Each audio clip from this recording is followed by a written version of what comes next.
Salut à tous et bienvenue sur Ma Clé de 12. Il y a quelques semaines de cela, on a évoqué au travers de notre dernière vidéo des 100 000 abonnés, le commencement d'un nouveau projet, le plus gros projet de Ma Clé de 12 depuis qu'on a créé la chaîne, clairement. Il faut savoir que ce projet, il a évolué avec le temps. L'idée est venue en octobre 2021 où on s'est dit, on arrive aux 100 000 abonnés, il faut proposer à notre communauté quelque chose qui va nous sortir de nos zones de confort. Quelques semaines avant ça, j'ai fait la connaissance de Cyril Gossin qui avait en fait un garage Peugeot. Il avait partagé sur son LinkedIn le fait que sa nouvelle 500 000 PSE avait été totalement noyée. Il a envoyé des trucs, c'était assez affreux. Et du coup, je l'ai contacté, on a commencé à discuter. Le projet venant, je lui ai dit, Cyril, est-ce que tu peux me trouver une voiture, n'importe laquelle, un truc plutôt sympathique, pour qu'on fasse un petit projet de rénovation dessus. Quelques semaines après, il me rappelle, il me dit, j'ai trouvé une 206 CC Roland Garros, un 6 HDI de 2001, je sais pas si ça va te plaire. Mais tu rigoles, c'est top. Pourquoi c'est top? Parce qu'en fait, c'est notre young timer à nous. C'est un peu la voiture qui nous a fait rêver quand on était jeunes. On la regardait passer, toit ouvert. Théo a eu une 206, Papy il a eu une 206, une 206 Plus. Moi, je jouais à la 206 WRC de Grenoble et de Oriol. Enfin, voilà, cette voiture-là nous évoquait beaucoup de choses. Donc on s'est dit,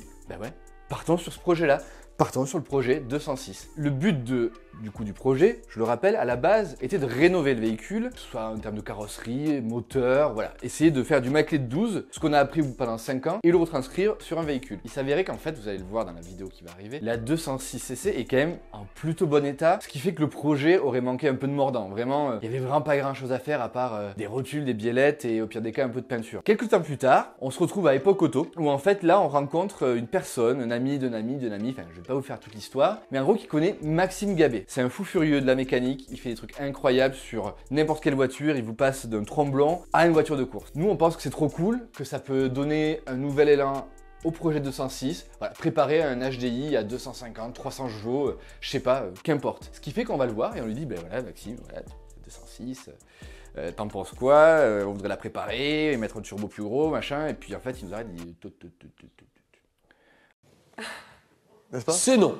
HDI, diesel, les gars, j'y touche pas, ça me fait pas rêver. Vous êtes bien mignons. Vous revenez plus tard avec une autre idée parce que moi, j'y vais pas. Et là, c'est la douche froide. Je me souviens, on est avec Louis et Théo dans la voiture. On se regarde, on est là genre bon. On se retrouve avec une 206 sur les bras. On sait pas trop quoi faire dessus. Enfin, ça fait rêver personne, quoi. Et en fait, on se dit mais putain, mais si, en fait, si. Il veut du projet, il veut du gros projet. Et ben on va lui en donner un. On retourne voir Maxime et en fait on lui dit bon ben ok, on t'a entendu, ça te fait pas rêver et peut-être nous non plus au final. Du coup ce qu'on fait c'est qu'on te propose de faire un gros swap moteur. Tu nous choisis le moteur que tu veux, un truc bien puissant, bien costaud qui est assez iconique. Le visage de Maxime s'illumine et clairement il est décidé, il nous suit dans le projet. Et c'est un peu pour toutes ces pérégrinations, allers-retours et hésitations que on a gardé un épisode sous le coude. Cet épisode c'est pour vous donner un background du projet. J'ai une histoire. J'ai un background. C'est pour que vous puissiez voir le moment où on est allé chercher le véhicule, où on l'a découvert, où on a tourné autour, où on s'est marré, où on a déjà donné un petit prénom. Donc à certains moments, dans cette vidéo, ne soyez pas choqués, on va vous parler de rénovation, de révision, de carrosserie rayée. C'est normal, cette vidéo a été tournée avant la rencontre de Maxime. Ce qui fait que le projet n'a plus rien à voir avec ce qu'il est maintenant. Et en fait, ça fait longtemps qu'on a envie de vous faire un projet un petit peu différent. Il a sorti le grand jeu. Là, t'arrives dans l'antre. Là. Bon, je vous cacherai pas que la transition elle est un peu compliquée là. Il faut tout de suite l'habituer au propriétaire.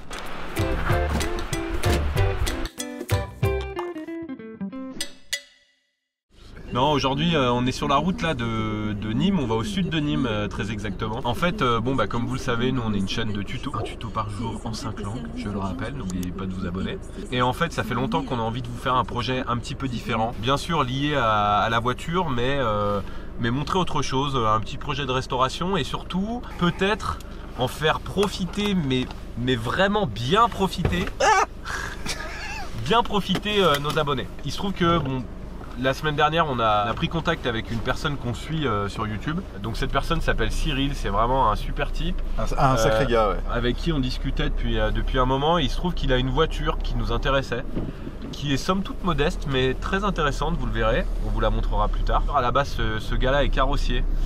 Il a plein de super caisses, il fait de la course automobile, il a une concession Peugeot au sud de Nîmes et c'est vraiment quelqu'un qui nous a tout de suite proposé de nous aider et en tout cas de nous aider pour réaliser ce projet et même de participer à sa à sa concrétisation. À sa concrétisation et dans la mesure du possible. On aura l'occasion de vous le présenter un peu plus en détail, de vous présenter les voitures qu'il a, de vous présenter ce qu'il fait. Avant tout, il a une concession, mais il a aussi une chaîne YouTube. Mais s'il faisait que chaîne YouTube, ça serait une dinguerie. Il a vraiment des possibilités de folie, il a vraiment des véhicules de dingue. Il a un peu le garage de rêve pour tous les gens qui aiment un peu l'automobile, quoi. Vous allez voir, mais c'est vraiment complètement dingo, quoi. Pour la petite histoire, Papy se rapproche. En fait, Papy fait partie de ces gens qui, en fait, au volant d'une voiture, changent de personnalité. C'est fou, hein. En bleu. Il aurait pu se coiffer, quoi. En bleu de travail. Eh bien le bonjour, bienvenue chez PAG, Pôle Automobile Gossens. Tu voudrais pas me faire un pare-brise plutôt? Comment? Tu voudrais pas me faire pare-brise plutôt? Je peux si tu veux, file-moi de l'eau. Cyril dont on vous a parlé, qui nous a trouvé la voiture, on dit pas le nom encore. Ouais, voilà, faut pas le dire. Ouais, ça reste la surprise, qui est vraiment un passionné de voiture. Quand même. Je vous ai montré de belles, celle que j'ai connue en France, elle fait du bruit. Ouais. Bon allez, c'est parti. Échappe libre, vas-y. Allez. Je veux voir ça. Bon, merci en tout cas. Alors là on va rentrer dans l'atelier carrosserie, il y a des belles voitures, Papy, tu vas voir, il y a la voiture que je te parlais, celle qui est pour les essais de course à l'époque. C'est quoi ça? C'est une Renault Tank, c'est une base de 4 chevaux. Ok. C'était les voitures qui couraient avant les formules officielles. Ok. Voilà. Donc je pense que soit c'est la dernière qui reste au monde ou c'est peut-être là, il y en a peut-être que deux. Ah là elle est pas belle à voir, hein. On en reparlera dans quelques années. Ouais.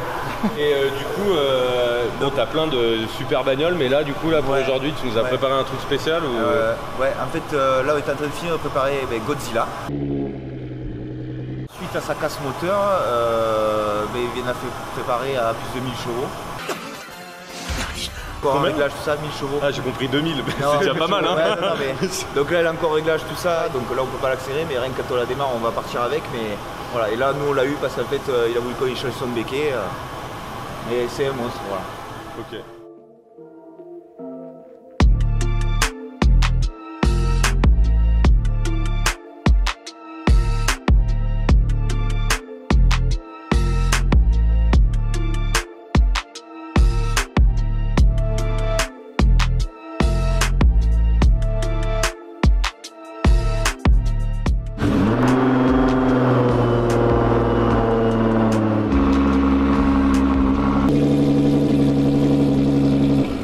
Tu la sors celle-là du coup? Ouais, je vais la sortir, je vais partir avec. Oh la violence.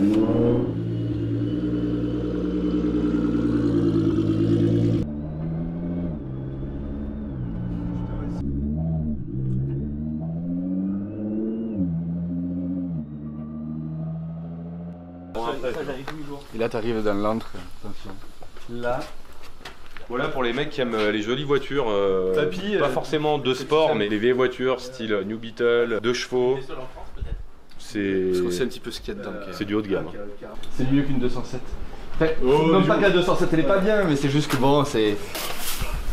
Et ça, c'est Cyril qui les a... Celle-là par exemple, c'est une voiture que tu as faite toi-même. Ah oui, qu'on a fait. Ouais. Après, je fais les parties carrosserie, tout ça. Après, la mécanique, c'est pas forcément moi qui l'a fait. Et ensuite, la partie sellerie, c'est pas moi non plus. Alors, pourquoi je dis la mécanique? On fait quand même la mécanique, mais après, il y a des gens spécialisés dans chaque marque. Après, j'ai un ami que je connais depuis de très longue date qui, lui, c'est son domaine, la coccinelle.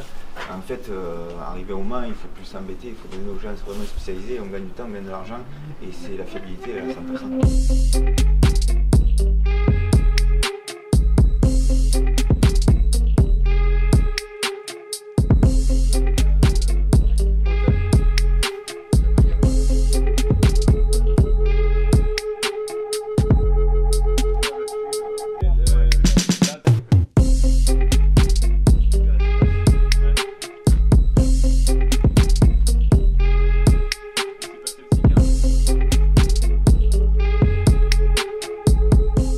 Je vous cache pas que la transition elle est un peu compliquée. Déjà désolé pour le son parce qu'il y a du vent, évidemment on fait notre jour de tournage, il y a des rafales à 150 km/h. Surtout on est arrivé dans une Nissan GT-R de pas loin de 1000 chevaux, voilà c'est comme ça que Cyril nous a accueillis. Donc faire la transition avec le projet qu'on va vous présenter c'est un peu compliqué. Ce qu'on veut faire avec ce projet c'est vraiment se faire plaisir et puis vous proposer des vidéos sympas, voilà, des vidéos un peu de divertissement. Mais je pense que le plus important, c'est d'abord de commencer par découvrir ce véhicule. On lui a pas encore donné de nom, on va l'appeler Bijou pour l'instant. C'est très bien, Bijou. Ce sera Bijou, attention, c'est parti.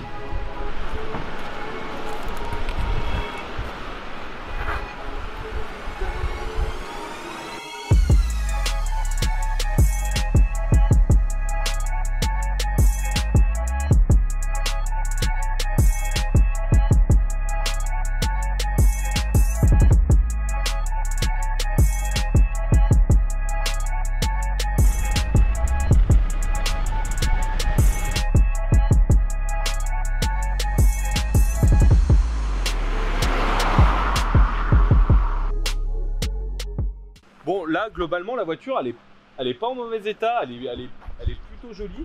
La carrosserie est pas blindée de paix, il n'y a pas beaucoup de rayures, il y en a, mais c'est pas abusé, elle a quand même 190 000 bornes. On voit que bon, l'ancien propriétaire, il a essayé de faire quelque chose pour... il y avait les feux ternis, et il a essayé de poncer, bon, il s'est arrêté au ponçage, visiblement. On a des trucs, voilà, on a un bout là de l'ailette du pare-choc qui s'en va. On va pas aller trop dans les détails, mais quand on fera vraiment le détail de la carrosserie, on verra qu'il y en a de partout. Quand on va à l'arrière, là, on voit que là, il y a des écarts bon, qui ne devraient pas. Voilà. Là, c'est rayé. Là, il y a de la peinture qui s'en va. Elle est rayée un peu de partout en fait. Quand Théo dit qu'il n'y a pas beaucoup de POC, il y en a quand même en fait. C'est une voiture qui était utilisée tous les jours, clairement. Et en fait, c'est juste blindé de rayures. Ou quoi. Elle a quand même la trappe à lui. 5 chevaux de plus. 5 chevaux. 5 chevaux de plus, attention. On monte à 115 chevaux. De toute façon, c'est pour ça qu'on a pris cette voiture. On a vu qu'elle a la trappe à lu.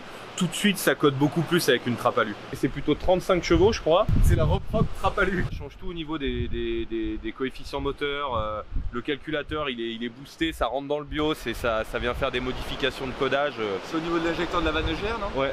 Alors, je sais pas si Papy t'en a parlé, mais c'est donc une édition Roland Garros. Donc 206 Roland Garros qu'on reconnaît en fait à des petites finitions de cuir avec petite inscription Roland Garros Paris. Classe. Un joli pommeau alu qui est de toute beauté, un peu râpé mais quand même de toute beauté. Une jolie boîte à gants, voilà, cette petite finition cuir qui se retourne sur les contreportes. Ensuite, c'est une 206cc. Mais moi, ça reste un peu une voiture que j'aime bien. C'est un peu une voiture qui me rappelle ma jeunesse quand elle est sortie, présentée en 2000 au Mondial de l'Auto. Attraction du stand Peugeot lors du dernier salon de l'automobile à Paris en 1998, la 206cc pour coupé cabriolet arrive enfin sur le marché, mais avec 6 mois de retard. Bon, après, la partie moteur, pour les puristes, c'est un peu là où le bas blesse. C'est un 1,6 litre HDI. Bon, alors là, il est tout beau, tout propre. Il a été passé au Karcher, donc il est tout joli. Après, c'est pas le moteur le plus dingue que tu peux avoir sur une 206cc Roland Garros, clairement. Mais il y a plein de choses à faire dessus. Il y a un embrayage, on va faire toute la révision, on va changer. Là, il y a des plastiques, c'est scotché. On va les remplacer, ça c'est le gros problème sur ces motorisations. Nous, on aime bien les HDI chez Maclé 12, on a fait plein de tutos dessus. Quelque chose en particulier, Papy, sur le HDI? En fait, alors oui, ok, c'est du diesel. Tu peux dire qu'éventuellement l'alliance entre le diesel et un cabriolet, c'est quand même pas génial. Malgré tout, c'est un moteur qui est assez fiable, voilà, super économique. Mais le moteur en lui-même, ouais, bah oui, développé avec Ford et ça a été vendu à des milliers d'exemplaires, voire des millions d'exemplaires, 1,4 litre, 1,6 litre. Et c'est des moteurs qui sont assez simples d'entretien. Il y a autre chose sur ces voitures qui est récurrent. Quand tu recapotes, donc on va recapoter là pendant que ça marche, juste pour vous montrer. Ces vitres là, le moteur il est de moins en moins puissant, il est fatigué et en fait elles remontent plus, il faut les accompagner. C'est beau quand même. Hein. Tout à la force de l'esprit. Voilà, tu l'attrapes et tu l'amènes. Voilà. Et en fait, la seule solution c'est de changer tout ce qui est motorisation et c'est vraiment la merde parce qu'il faut enlever les sièges et tout, enfin on vous montrera. Nous le projet qu'on a c'est vraiment de la faire revenir nickel, que ce soit mécaniquement, que ce soit au niveau carrosserie. Bon, initialement la voiture était vendue comme une 2+2, c'est-à-dire que tu as 2 personnes à l'avant et le +2 à l'arrière, c'est genre si vraiment, genre tu as 2 mm de jambes, tu peux y aller mais sinon c'est l'horreur. Démonstration, spoiler alert, hein, j'ai un petit peu avancé le siège passager parce que sinon c'est l'horreur. Tu fais pas 100 km avec. Bon, on va l'essayer. Papy, tu peux décapoter s'il te plaît?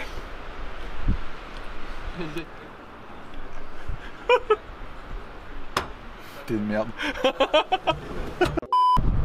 Qu'est-ce que t'en penses, Papy? On est pas mal là, hein?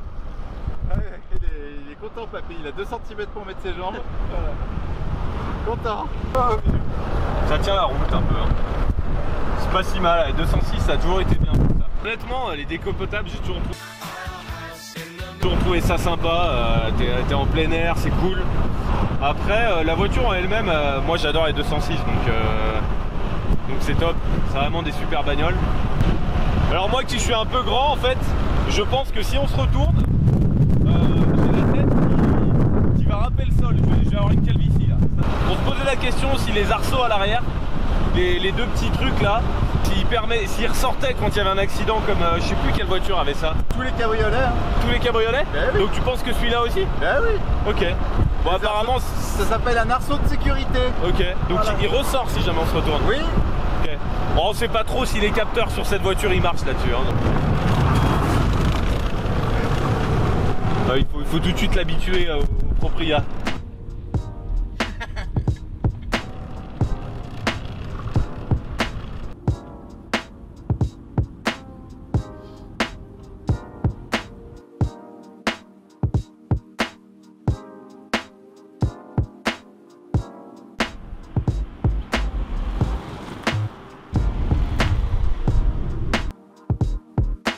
On espère en tout cas que cette vidéo vous aura plu. On espère vraiment qu'on va se faire plaisir avec ce projet et qu'on va vous faire plaisir parce qu'on vous prépare des choses. Franchement, ce projet on le construit autour des abonnés, on le construit pour vous.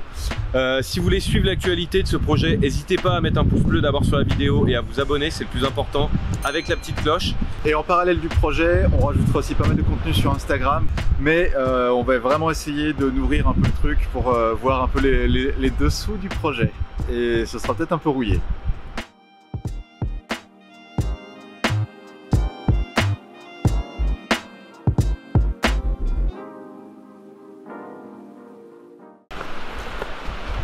Et même moi qui fais 1m93, en fait, au niveau de l'espace, on est top. Voilà.